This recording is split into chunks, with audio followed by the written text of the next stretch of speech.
প্রিয় শিক্ষার্থীরা, তোমাদের জন্য বীজগণিতের সাজেশন নিয়ে আসছি। বীজগণিত থেকে মোট 3টি অঙ্ক থাকে, তার মধ্যে দুইটি অঙ্ক অ্যান্সার করতে হয়। 2টি অঙ্কে 20 মার্ক। আর বীজগণিতের সাজেশন থেকে তৃতীয় অধ্যায়, চতুর্থ অধ্যায়, 11 অধ্যায়, 12 অধ্যায় ও 13 অধ্যায়, এই 5টি অধ্যায় থেকে মোট 16টি অঙ্ক বাছাই করেছি। প্রত্যেক বোর্ড থেকে 2018 সাল থেকে একদম 2024 সাল পর্যন্ত বোর্ডের যে অঙ্কগুলো আছে এবং স্কুল, বিভিন্ন ভালো ভালো স্কুল ও ক্যাডেট থেকে বাছাই করে মোট 16টি অঙ্ক সিলেক্ট করেছি। এই 16টি অঙ্কের মধ্যেই অঙ্ক কমন পড়বে।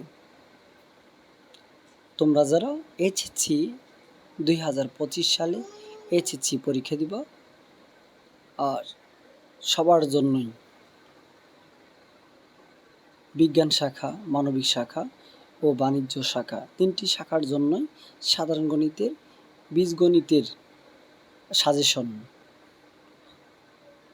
এবং কখনো কখনো যেমন 4 নম্বরের অঙ্কটি, সৃজনশীল অঙ্কটি দেখো, বীজগণিতের 3য় অধ্যায় ও 4র্থ অধ্যায় সম্মিলিত একটি কোশ্চেন। আবার কখনো 11 অধ্যায়ের সাথে 3য় অধ্যায় সম্মিলিত কোশ্চেন থাকে। এই সম্মিলিত কোশ্চেনগুলো মাঝে মধ্যে আমাদের একটা পেচ লেগে যায়, কোনটা থেকে কোনটা দিয়ে অঙ্কটা সমাধান করব এটা বুঝতে পারি না। পরীক্ষার হলে এমন হয় সহজ অঙ্কও ভুলে যাই এবং মনে থাকে না। তাই এই 16টি অঙ্ক বারবার করব। এবং 12 অধ্যায়ের একটি অঙ্ক দিয়েছি, খুব কমন একটি অঙ্ক, একটা নিয়ম। 9 নম্বরের অঙ্কটি, 9 নম্বর অঙ্কে অপনয়ন পদ্ধতি আর গুণন পদ্ধতি, আবার লেখচিত্রের মাধ্যমে সমাধান করা। এই সমাধানের মধ্যে লেখচিত্র অবশ্যই লাগবে। লেখচিত্র থেকেই সমাধান নির্ণয় করতে হবে। প্রিয় শিক্ষার্থীরা, কখনো 4র্থ অধ্যায়ের যদি অঙ্ক থাকে তাহলে 13 অধ্যায়ের ধারার অঙ্ক নাও থাকতে পারে। আবার 13 অধ্যায়ের অঙ্ক থাকলে 4র্থ অধ্যায়ের অঙ্ক নাও থাকতে পারে, কিন্তু 3য় অধ্যায়ের একটি অঙ্ক থাকেই। তাই আমরা মনোযোগ সহকারে অঙ্কগুলো ডাউনলোড করে রাখবো, অথবা 16টি অঙ্ক ধরেই লিখে রাখবো, একটা সাজেশন তৈরি করে রাখবো নিজের একটা নতুন খাতাতে, লিখে সুন্দর করে যত্ন করে রেখে দিব এবং বারবার এই অঙ্কগুলো করব পরীক্ষা আগ পর্যন্ত। এবং পরীক্ষার যেদিন পরীক্ষা হবে গণিত, তার আগ দিন পর্যন্ত এই সম্পূর্ণ অঙ্কগুলো বারবার দেখব এবং বারবার করব। এই 16টি অঙ্কের মধ্যেই থাকবে, কখনো হয়তো সংখ্যা চেঞ্জ অথবা মান চেঞ্জ, কিন্তু এই 16টি অঙ্কের নিয়মের মধ্যেই অঙ্কগুলো কমন পড়বে। তোমরা ধৈর্য সহকারে এই 16টি অঙ্ক করবে।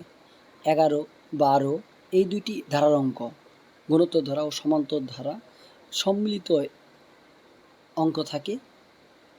এবং এই সৃজনশীলগুলো ম্যাক্সিমাম টাইমেই তৃতীয় পদ বা গুণোত্তর ধারা ও সমান্তর ধারা নির্ণয় করো, এরকম করে থাকে।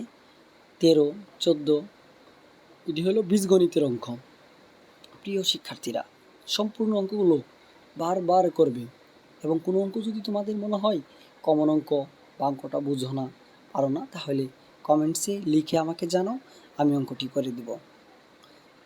এবং এই ভিডিওটি শেয়ার করো, সাবস্ক্রাইব করে দাও এবং বন্ধুদের জানিয়ে দাও, যাতে তোমারও বন্ধুরা যেন এই অঙ্কগুলো পায় এবং করতে পারে। পরীক্ষার মধ্যে তোমাকেও হেল্প করতে পারে বা তুমিও হেল্প করতে পারো। এমন আছে যে তুমি সহজ একটি সূত্র পারো না, তোমার বন্ধু এই অঙ্কগুলো করেছে, এই অঙ্কটাই কমন পড়ছে, তাহলে তোমাকে বন্ধুটা বলে দিতে পারে বা সহযোগিতা করতে পারে। বীজগণিতের 3টি অঙ্ক থাকে, 3টি অঙ্কের মধ্য থেকে 2টি অঙ্ক অ্যান্সার করতে হয়। 2টি অঙ্কের 20 মার্ক, যেন আমরা 20 মার্ক কারেক্ট করতে পারি এবং এই 20 মার্কই অ্যান্সার করতে পারি। প্রিয় শিক্ষার্থীরা, সবাইকে শেয়ার করে দাও এবং দেখার সুযোগ করে দাও। সাজেশনটা সবাই যেন পায়, সবাই যেন ভালো করে।